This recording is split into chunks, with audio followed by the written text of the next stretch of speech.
Hello guys, তোমাদের সবার নাস্তা গেছে 8:30। এই কত বাজে? 8:28 হয়ে গেছে, বুঝতে পারছো তো।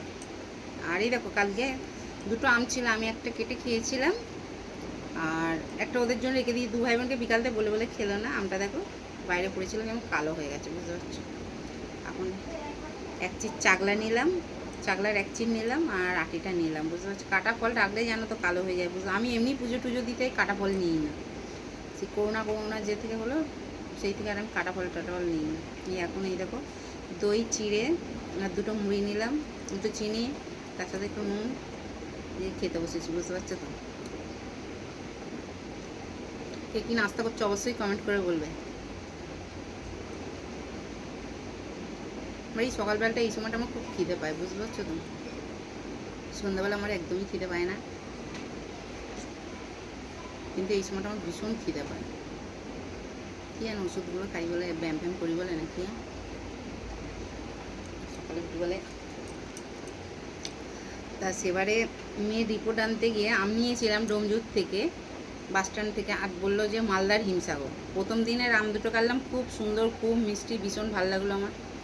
তারপরে আমগুলো কাটছি, আটিগুলো সেই ভেতরে কীরকম সেই ফাঁপা ফাঁপা শূন্য শূন্য, বুঝতে পারছো তো।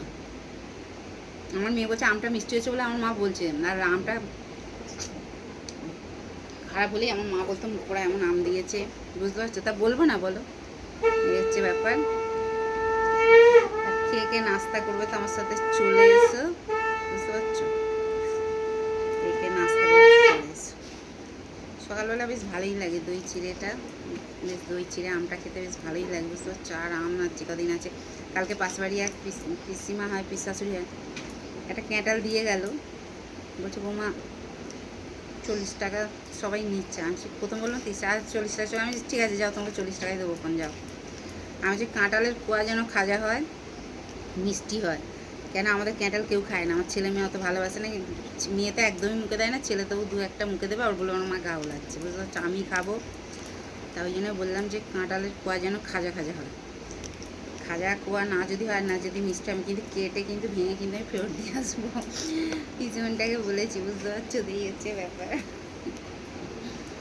আর আমার সাথে কে কে নাস্তা করবে তো ছুটে ছুটে চলে এসো। আর আমার স্কিনটা দেখতেই পাচ্ছ, অনেক অনেক অনেক ভালো হয়ে গেছে। এখনও আছে, হালকা হালকা আছে, বুঝতে পারছো তো। তাও বেরোচ্ছি না এখন, পুরোপুরি সুস্থ, বুঝতে পারছো। হচ্ছে ব্যাপার। মেয়ে ব্যায়াম করছে, মেয়েকে বললাম যে তোর চিড়েটা মেখে রাখবো না। মেখে রাখলে দেখবে যে কোনো জিনিস একটা কীরম হয়ে যায়, একটা শুধু শুধু মেখে খেলে তার একটা টেস্ট লাগে আলাদা, বুঝতে পারছো তো। তা বসে পড়লাম। আর যেহেতু 9টার সময় ওষুধ আছে, এক চড়বড়িয়ে বৃষ্টি হয়ে গেল, আকাশটা আবার দেখো রোদ্দুর বেরোলো, আবার দেখো মেঘলা মেঘলা হয়ে এসছে, বুঝতে পারছো। চলো হাঁ করে মিষ্টি মিষ্টি দাদাভাই দিয়ে দেবে বন্ধুবান্ধবরা। আমার হাতের মাখা খাবে কি, চিড়ে দই মুড়ি আম, বুঝতে পারছো। হুম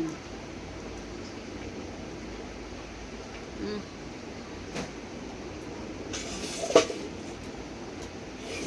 প্রথমে বললাম চুল মতো, বুঝতে পারছো, আমারই নিজেরই চুল।